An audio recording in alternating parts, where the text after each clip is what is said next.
Melody of Broken Glass, a Seattle romance. Seattle, an eternally mist-shrouded city, where even a sunny day holds a shade of nostalgia. For 42-year-old Alex Marshall, this city had become the embodiment of gray sorrow. 6 months had passed since his life shattered into before and after. After meant loneliness, the loud clang of silence in the huge mute house on the shores of Puget Sound, and the constant, unbearable phantom pain of loss. His wife, Sophia, had died in a car crash on the wet I-5 freeway. 6 months, yet the wound was as fresh as if it happened today. Every Wednesday and Sunday, Alex performed his ritual, a black, slightly worn suit, though he could afford to wear only Brioni, an old Ford Focus, though a Tesla and a Range Rover stood in his garage, and one single stop that had become an integral part of his journey to the cemetery. The flower shop, Garden Dreams, was nestled in a quiet old Ballard neighborhood. It looked like an oasis amid the urban bustle, always fragrant with fresh earth, mimosa, and something subtly sweet. Alex stopped. As always, he hesitantly opened the heavy oak door, which jingled a small silver bell. "Narcissus again, Mr. Marshall?" The voice that rang out was soft, like a rose petal, but with an unexpected ringing depth, like a violin. It was Emma Reed, 28 years old, though her eyes held a wisdom that usually comes later. She stood behind the counter, surrounded by a riot of color, but herself resembled a fragile yet vibrant statuette of bone and light. Her light brown hair was gathered in a messy bun, and her face held only a slight blush and traces of soil on her slender fingers. "Yes, Emma, Narcissus. The brightest ones, as always," Alex replied, feeling a lump catch in his throat. Narcissus had been Sophia's favorite flowers. He watched her assemble the bouquet, her movements precise and elegant. He noticed how a sunbeam breaking through the large window got caught in her hair. "She's beautiful, not just pretty, but fresh, like a May rain. She's only 28, and I'm 42. That's an abyss. And I'm a widower. I don't have the right to even think this. Asterisk." The thoughts exploded in Alex's head, which he diligently suppressed. Emma looked up. Their eyes met. In her eyes, the color of young pistachios, there was deep, warm empathy. "Here you are. They smell like spring. She will like them." Emma handed him the bouquet, her fingers momentarily brushing his palm. A light electric current ran through Alex's skin. He pulled his hand away as if burned. "How much do I owe you?" His voice was strained. $20, Emma replied. He pulled a crumpled $20 bill from the pocket of his old jeans. No one in this shop knew that he was one of Seattle's most successful, albeit mysterious, venture capitalists, the owner of a multi-million-dollar portfolio. He wanted to be judged by his soul, not his bank account. "Thank you, Emma." "Have a good day," Alex whispered. "And you, Mr. Marshall. Keep strong." Her words were simple, but warmed him for a moment. He left, clutching the bouquet. Emma watched him until he was out the door. When the bell fell silent, she gripped the edge of the counter. Her heart was pounding wildly. He's going to her. Again. He's so noble. And so lonely. He's real, asterisk. Her thoughts were chaos. She was in love. Hopelessly and secretly. The next day, Alex sat in his enormous, minimalist office in the Rainier Tower skyscraper. His lawyer, an old friend, George Cullen, was waiting. "Alex, you have to do it. Sophia's will. It's her last request. 6 months is up today," George said sternly. On the table lay a sealed envelope with a stamped seal. "For Alex. To be opened exactly 6 months after my death. Sophia." He carefully broke the seal. Inside was only one sheet of paper, written in Sophia's even, elegant handwriting. "My dearest Alex, if you are reading this, it means I left you sooner than I wanted. Forgive me for this pain. But my last request is this. You must live. You must fall in love again. I don't want you to turn into a ghost. And I know who she is. I saw her. The one who held my bouquet of narcissus that last day. Remember her eyes. Find her, Alex. Don't be ashamed of your happiness. This is not betrayal. It is my gift to you. Love, forever, your Sophia." Alex's hands trembled. Tears blurred his vision. "What is it?" George asked gently. Alex handed him the sheet. George read it, and his face softened. "She was an incredible woman, my friend. She gave you her blessing." "That's rare," the lawyer said. "This is awful. It gives me permission to do what I was afraid of." George, I don't know what to do. She's young. I can't just walk up and say, "Hi, my dead wife gave me permission to love you." Alex rubbed his temples. Do you know who she is? Yes. The florist. Her name is Emma Reed. She doesn't know who I am. I show up there in my old jeans and ask for Narcissus. Like an ordinary, grieving widower. Then don't change your cover. Not yet.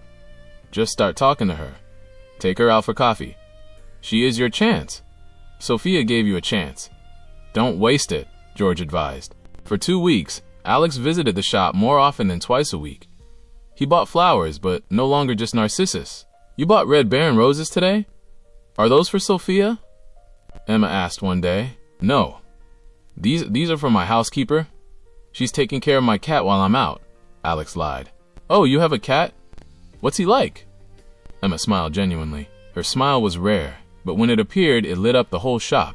He's enormous. A Maine Coon, named Monte Cristo. He loves silence and listening to jazz. Oddly enough, Alex unexpectedly relaxed and even smiled. Oh, that's wonderful. I love jazz, but I keep a parrot. He talks a lot. He's the complete opposite of jazz, pure chaos. Emma laughed. These conversations were brief, but for both of them, they were deep breaths of fresh air. One day, Alex entered the shop and saw that Emma was not alone. A tall, muscular man in his 30s, with a buzz cut and an aggressive smirk, stood behind the counter. He was holding Emma's hand, and she was trying to pull away.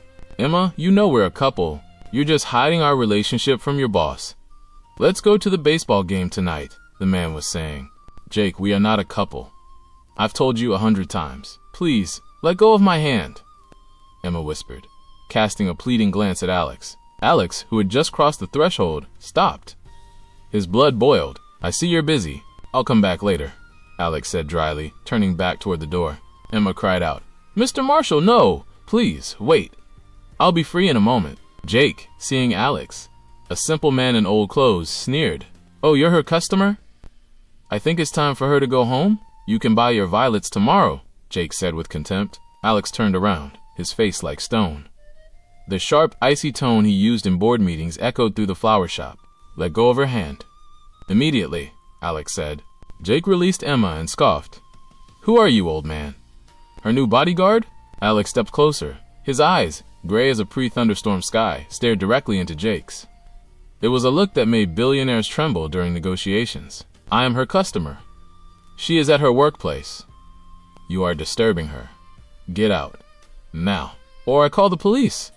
His voice was calm, but held an underlying danger.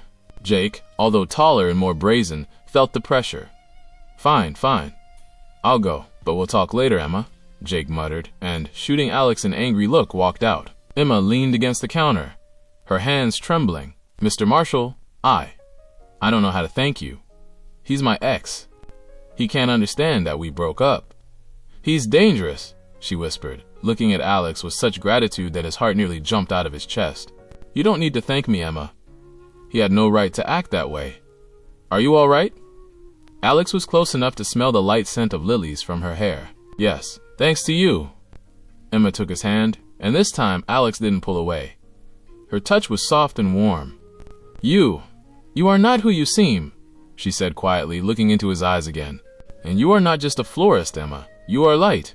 The words escaped him involuntarily. Mr. Marshall, Emma began, letting go of his hand. You didn't buy any flowers today. How about coffee? There's a small cafe nearby. I would like to thank you properly. I'd be delighted, Emma, he replied. They sat in the small, cozy cafe that smelled of roasted beans and cinnamon. For the first time in months, Alex felt not like a prisoner, but simply a man. You are very brave. Jake is so big, Emma whispered, sipping her latte. Brave? I just don't like when women are mistreated. It's not bravery, Emma. It's duty, Alex said modestly. No, it's more than duty. It's care. She looked at him intently. You come to us constantly, always in black. I know about your loss. I can see it in your eyes. Sophia, she was everything. Our light. She's been gone 6 months. Alex spoke quietly. I know. And you must not let her memory turn you into a shadow. You are alive, Mr. Marshall. You must remember that, Emma said, and her words were full of strength. You are right. He took a deep breath. Emma looked at him. She simply nodded. I knew it, she said softly. Knew what? That you are not who you seem, not because of money, but because of the way you carry yourself. There is power in your hands. I saw the way you look at the world. It is the gaze of a man who makes decisions, and I like the man who listens to jazz and loves the enormous cat Monte Cristo. She smiled. Alex felt a wave of happiness warm him from the inside. She saw him. Emma, I really enjoy spending time with you. I know it might be too fast. I know I'm significantly older, and I know I'm still grieving, but I feel like you are the only person who makes me feel alive again. It's selfish, but it's true. His confession was honest and full of pain. Emma placed her hand over his. Her touch was gentle. Alex, I enjoy it very much too. Even with your sadness. You are a mystery I wanted to solve. But I am not afraid of your age or your past.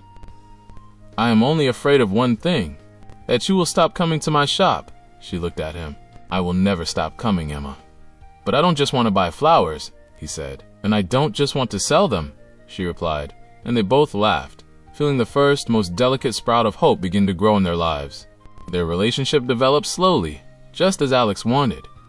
Coffee, lunches, brief but meaningful conversations. Alex never mentioned his financial success, but Alex felt uneasy. He noticed that Jake, Emma's ex, was appearing more often near the flower shop. Are you sure he's not bothering you?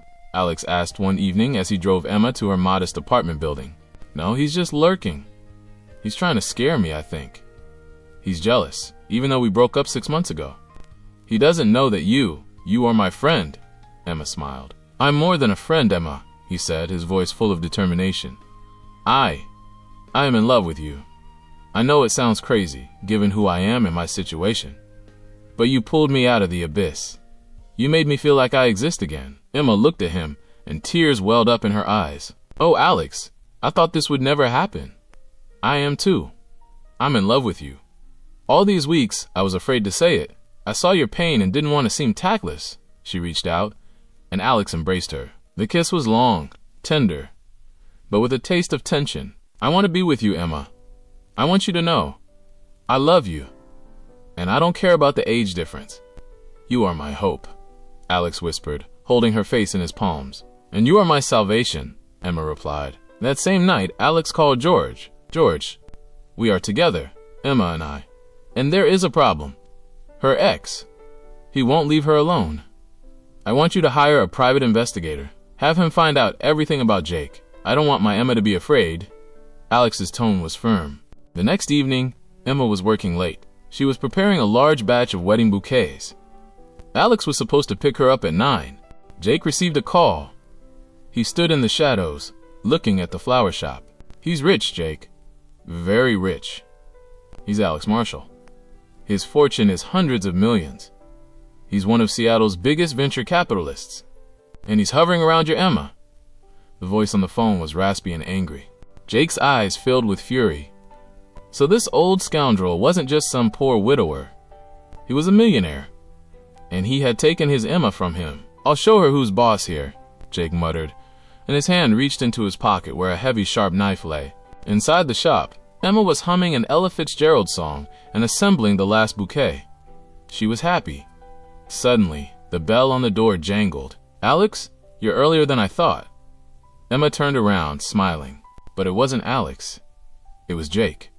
His face was distorted by fury and envy. Hello, sweetheart. Did you think I'd let this old patron buy you? Do you know who he is? A millionaire. And you're just a florist. But you're going to be mine or no one's, he hissed, stepping forward and brandishing the knife. The glint of metal flashed brightly. Emma screamed and retreated behind the counter, throwing a heavy pot with a ficus at him. At that very moment, Alex Marshall parked his old Ford and rushed toward the door. When Alex burst in, he saw Jake leap over the counter and grab Emma's hand, pressing the knife to her throat. Don't move, old man. If you take a step, she dies. Do you want that? Your new darling? Tell him, Emma, what a rich old fool he is. He's Alex Marshall, the millionaire, Jake yelled, deliberately revealing the secret. Emma felt her heart clench not just from fear of the knife, but from the stunning revelation. Her Alex, so simple and reserved, turned out to be the owner of an empire. The surprise of his secret being exposed momentarily overshadowed her fear. Alex, despite his age, knew what to do.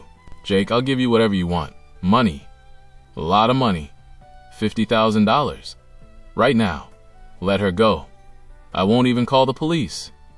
Alex's voice was calm. Jake hesitated. "50,000? You're lying." "I'm not lying. I'm Alex Marshall. Look me up. I can give you $50,000 as a tip. Let her go and leave. I have cash in the car." Around the corner, Alex began to slowly unbutton his jacket. This was his chance. As soon as Jake slightly loosened his grip on Emma, Alex lunged forward with lightning speed.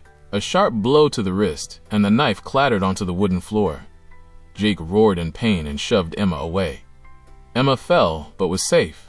Jake lunged at Alex. It was a brutal, quick skirmish. Alex dodged a punch, grabbed a heavy vase from the counter, and struck Jake on the head. Jake staggered and fell to the floor, motionless. Alex rushed to Emma, who was sitting on the floor, trembling with shock. "Emma, are you all right? He didn't hurt you?" Alex knelt down, embracing her. I'm fine. Are you really Alex Marshall? The millionaire?" Her voice was barely audible, mixing the shock of the attack with the surprise of his secret. "It doesn't matter, Emma. They are just numbers. You are the real wealth. I thought I lost you. I love you with all my heart." Alex pressed her close. "And I love you, my brave, my amazing Alex. Now I understand why you're so mysterious," Emma whispered. At that moment, Alex pulled out the same sheet of paper he had kept for 6 months. "Emma, I want you to know that I am not betraying Sophia. I want you to be certain that this is our new, clean life." Emma read, "Asterisk, find her, Alex. Don't be ashamed of your happiness. This is not betrayal. It is my gift to you. Love, forever. Your Sophia." Tears flowed down her cheeks again. "Oh, Alex, this is the most beautiful proof of love I have ever seen. She really wanted you to be happy." Alex nodded and hugged her tighter. "Then let's live, Emma. Let's live for us. For Sophia, for Monte Cristo, who loves jazz," he whispered. "Let's live, Alex. Let's live," Emma agreed. Meanwhile, in the silence that followed, the incapacitated Jake lay motionless among scattered narcissus, orchids, and fresh earth. The police and ambulance were already on their way. But for Alex and Emma, in the heart of Seattle, in the flower shop that smelled of spring, a new, long, incredible story had begun. And there was no greater wealth than this new, hard-won love, granted even from the other world. They were saved. Both of them.